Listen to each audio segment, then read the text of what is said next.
বন্ধুরা, আসসালামু আলাইকুম। আজ আমরা আমার বোনের বাসায় সকাল থেকে রাত পর্যন্ত কি করলাম, কিভাবে কাটালাম তার একটি নতুন ভিডিও নিয়ে হাজির হলাম। তো আমার বোনেরা কিন্তু বাসায় নেই। আমার বোনেরা আমাদেরকে বাসায় রেখে তার আবার অন্য জায়গায় বেড়াতে গেছে।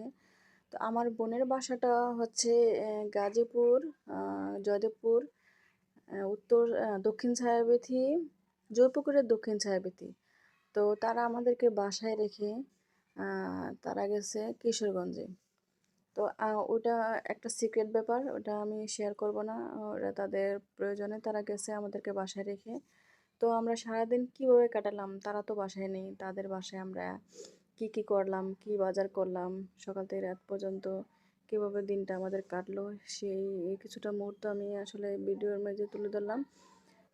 আশা করি পুরো ভিডিওটা দেখার পর আপনাদের কাছেও ভালো লাগবে। তো পুরো ভিডিওটা দেখতে থাকুন।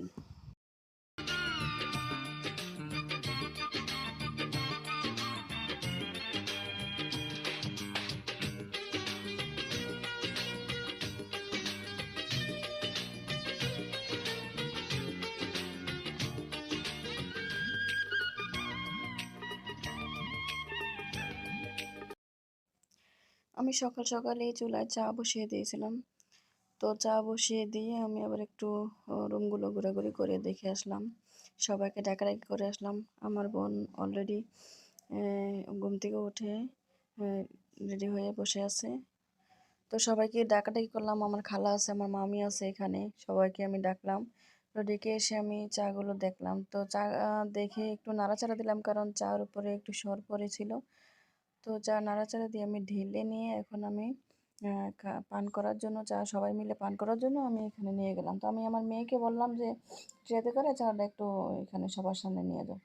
তো আমার মেয়ে এখানে নিয়ে গেল। তো প্রথমে আমার বোন, আমার মেয়ে, আমার ছেলে, আমার খালা এসে সবাই মিলে আমিও সাথে সবাই মিলে আমরা চা পান করলাম। পাশের রুমে আমার মামি ছিল।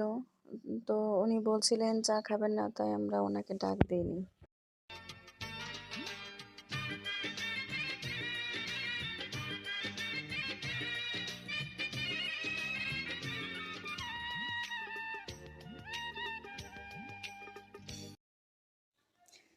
আমরা সকালের নাস্তা করলাম। তো নাস্তা শেষে আমরা একটু জিরিয়ে নিলাম। জিরিয়ে নেওয়ার পর আমার মামি বলল দুপুরে খাওয়ার জন্য নাকি সে পাট শাক দিয়ে ভাত খাবে শুধু। তো আর কিছুই খাবে না। আমরা জিজ্ঞেস করলাম যে কী খাবে। সে বলল আর কিছুই খাবে না। তো আমার মামি তো খুব অসুস্থ, তিনি বেশি কিছুই খানই না। তো পাট শাক খেতে চেয়েছে, তা আমার উচিত তাকে পাট শাক কিনে দেওয়া, মানে যত তাড়াতাড়ি সম্ভব পাট শাক কিনে দেওয়া। তা আমার ছেলে মেয়েরা বলছে ওরা নাকি আবার রুই মাছ খাবে। তো পাট শাক, রুই মাছ ওদের জন্য মজা, সব মিলিয়ে আমি বাজারে যাচ্ছি। তো আমার বোন কিন্তু বাজারে যাওয়ার জন্য, বাজার করার জন্য এক্সট্রাভাবে টাকা দিয়ে গেছে। শুধু আজকে না, আজকে তো উনি বাসায় নেই। সব সময় আমরা বাজারে, আমরা তার বাসায় বেড়াতে আসলে সব সময় তিনি আমাদেরকে টাকা দেন এক্সট্রাভাবে। আমাদের বাচ্চা যেহেতু আছে, বাচ্চাদের জন্য আমাদের কাছে থাকুক আর না থাকুক, তিনি সবসময় আমাদেরকে টাকা দেন। তো আমরা এখন বাজারে যাচ্ছি।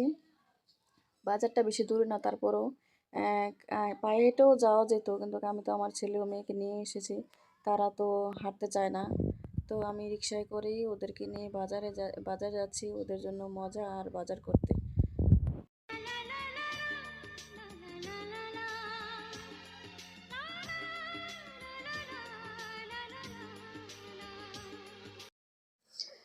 রাস্তায় প্রচণ্ড রোদের তাপ। এই রোদ্রের তাপে আমি বাচ্চাদের নিয়ে কিছুক্ষণ হাঁটলাম, এদিক সেদিক হাঁটলাম। কোথাও পাট শাক নেই, পাট শাক এত দুর্লভ, মানে পাট শাক পাওয়াই যায় না। তো আমি আরও ঘোরাঘুরি করলাম, দেখলাম যে পাট শাক কোথাও পাওয়া যায় কিনা, কারণ আমার মামি তো খুব অসুস্থ। তিনি পাট শাক না নিয়ে গেলে হয়তো আর কোনো কিছু দিয়ে আজকে ভাত খাবে না। তো আমাকে যেভাবেই হোক পাট শাক কিনতেই হবে। তো আমি আরও কিছুক্ষণ ঘোরাঘুরি করে দেখলাম যে পাট শাক পাওয়া যায় কিনা। তো আমি এর মধ্যে আবার আমার ছেলেমেয়েরা যা যা মজা খায় তা তা একটা দোকানে গিয়ে সব মজা কিনে নিল। তো কিনে নেওয়ার পরে আমি অফলাইনেই আমি পাট শাক ও আমি আম, মাছ কিনে নিলাম। তো কিনে কিনে আমি সোজা রিক্সায় উঠে এখন বাসায় চলে যাওয়ার জন্য রেডি হচ্ছি। তো রিক্সা এখন চলছে। তো কিছুক্ষণ যাওয়ার পরে আমরা রিক্সা থেকে নেমে পায়ে হেঁটে বাসায় যাচ্ছি। তো আজকে ছিল শুক্রবার। তো শুক্রবার সবাই অনেক মানুষই জুমা নামাজ পড়তে যাচ্ছে। তো আমরা সামনে দেখলাম একটা প্রতিবন্ধী ছেলে। আমি ওর মাকে জিজ্ঞেস করলাম, ওর মা ওর সাথে আছে। তো আমি ওর মাকে কিছুক্ষণ দাঁড়িয়ে আমি ওর মাকে জিজ্ঞেস করলাম যে ওনার ছেলে কি জন্ম থেকে এরকম নাকি? তো উনি বলল যে জন্ম থেকে এত বেশি ছিল না, কিন্তু অ্যাক্সিডেন্টের পর থেকে ও বেশি এরকম অসুস্থ, মাথায় অনেক আঘাত পাইছিল। তো যাই হোক আমি ওকে 10 টাকা দিলাম। দেওয়ার পরে আমি আবার বাসায় যাওয়ার জন্য রওনা দিলাম। আমরা এখন গেটের সামনে আসলাম। গেটের সামনে এসে আমরা গেটের ভিতর দিয়ে ঢুকে লিফটের সামনে দাঁড়ালাম। তো লিফটের সামনে দাঁড়িয়ে দেখলাম আমাদের সাথে আরও 2জন লোক উঠলো। তো তারাও নাকি উপরে উঠবে। তো তারাও আমাদের সাথে গেল। আমরা যাব 9 তলা, আর তারা একজন যাবে 7 তলা আর একজন যাবে 8 তলা। তো তারা তাদের গন্তব্যে গিয়ে পৌঁছানোর পরে আমরা আমাদের গন্তব্যে এসে পৌঁছালাম। তো আমরা লিফট থেকে নেমে আমার মেয়ে কলিং বেল চাপলো। তো কলিং বেল বাজানোর পরে কেউ ভিতর থেকে দরজা খুলছিল না। তো আমার মেয়ে বারবার বাজিয়ে যাচ্ছে। তো অনেকক্ষণ তারা এভাবে দেখাদেখি করলো, খুব করলো। তো কিছুক্ষণ পরে আমার বোন এসে দরজা খুললো। তো খোলার পর আমার ছেলে ভিতরে ঢুকেই ও বললো যে আইসক্রিম খাবে, খুব গরম বাইরে। তো আইসক্রিম খেয়ে নিল। আর এর মধ্যে আমার বোন বসে পড়েছে লাল শাক কাটতে, আর তরকারি কাটতে দুপুরে রান্না করার জন্য। তো আমার বোন আমাকে বলছিল যে আমি শাক কাটি, তরকারি কাটি, আর তুই মাছ কুটে নিয়ে আস। তো আমি বললাম যে আমি তো এত বড় মাছ কাটতে পারি না, আসলে আমি তো সবসময় মাছ কিনলে আমি বেটাদের দিয়ে কাটিয়ে আনি। আহ, তো আজকে আমি কিভাবে কাটবো? তো আমার বোন বলছে ও নাকি পারবে না, আর যেহেতু আমি আমার বাচ্চাদের জন্য আনছি তাই আমারই কাটতে হবে। তো মাছটা ধরার পরে আমি দেখতেছি যে মাছটা এত পিচ্ছিল, মানে সাইজ ছাড়া করবো কীভাবে? তো যাই হোক আমাকে মাছটা কাটতেই হবে। তো আমি খুব কষ্ট করে মাছটা কাটলাম বেঁকা টেকা করে। তো মাছটা কেটে এখন আমার ধোয়ার পালা।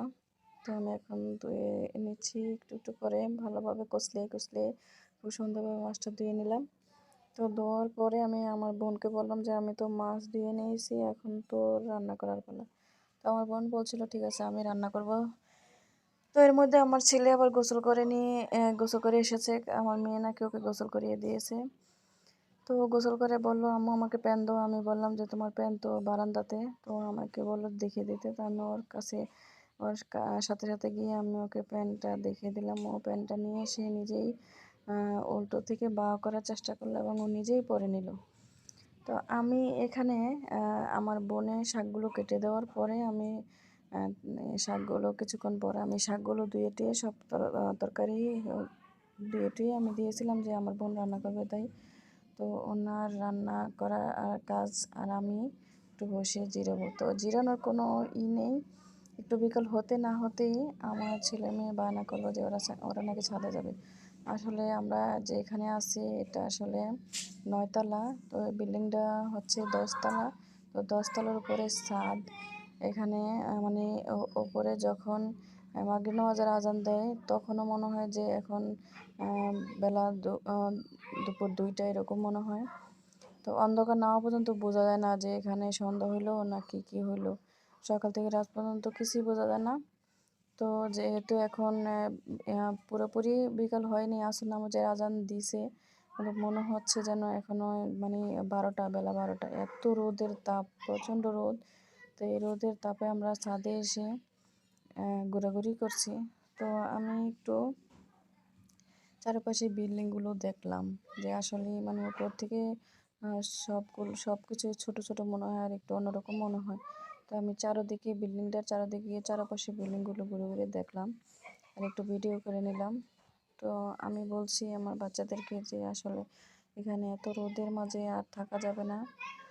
তারপরেও আমি কিছুক্ষণ হাঁটলাম। হাঁটাহাঁটি করার পরে আমরা নিচে যাওয়ার জন্য রেডি হলাম। তো আমরা নিচে চলে আসলাম। নিচে চলে রুমে চলে আসলাম। তো রুমে চলে আসার পর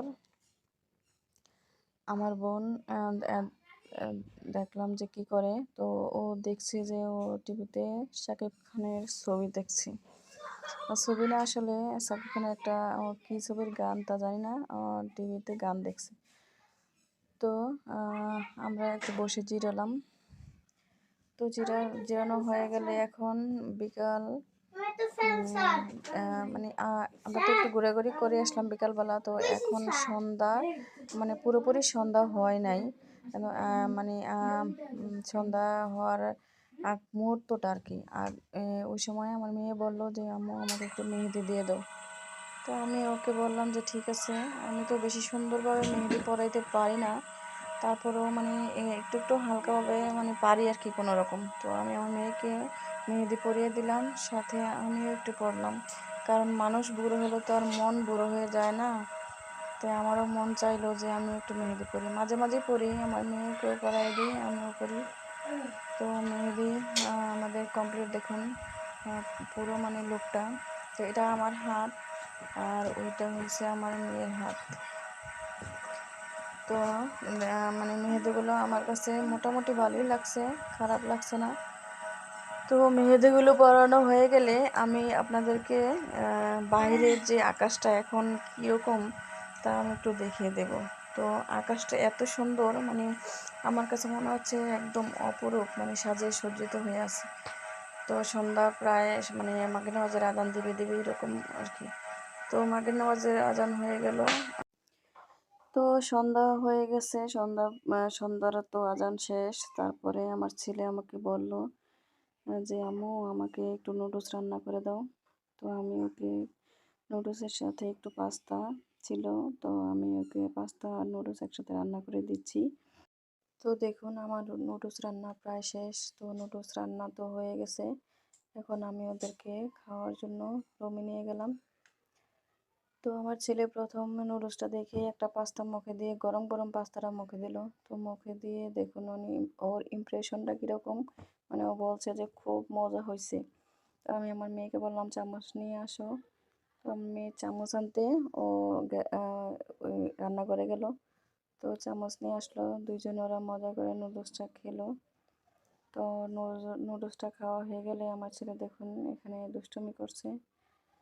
তো এখন তো প্রায় রাত হয়ে গেছে, অনেকটাই রাত। তো আমার ছেলে এখানে খুবই দুষ্ট। তো অনেক যেখানেই যায় সেখানে খুব দুষ্টুমি করে, মানে সব কিছু দিয়েই খুব দুষ্টুমি করে। দুষ্টুমি করতে ও খুব ভালোবাসে। খাবার আগে হোক আর পরেই হোক ও খুব লাফালাফি করে। তো যাই হোক, এখন তো রাত অনেক। তো আমরা খাওয়া দাওয়া এখনো করি নাই, একটু পরেই খাওয়া দাওয়া করব, রাতের খাবার আর কি। তো আমি এখন জানালা দিয়ে আপনাদেরকে বাইরের পরিবেশটা দেখাচ্ছি, খুব সুন্দর, মানে এত সুন্দর পরিবেশ। কারো মন খারাপ থাকলে যদি কিছুক্ষণ বাইরের দিকে জানালা দিয়ে তাকিয়ে থাকে তাহলে তার মন এমনিতেই ভালো হয়ে যাবে। আমি যতদিন ছিলাম ততদিন আমি প্রায় সময় আমি যে রাত্রেবেলা জানালা দিয়ে তাকিয়ে থাকতাম। তো আজকে ভিডিওটা বন্ধুরা এই পর্যন্তই। যদি ভালো লাগে, আমার এই নতুন চ্যানেলটা, আমি আসলে কিছুই জানি না, ভালোভাবে আমি এডিটও করতে পারি না। তো আমার চ্যানেলটা সাবস্ক্রাইব করে দেবেন, লাইক কমেন্ট শেয়ার করবেন। তো আল্লাহ হাফেজ।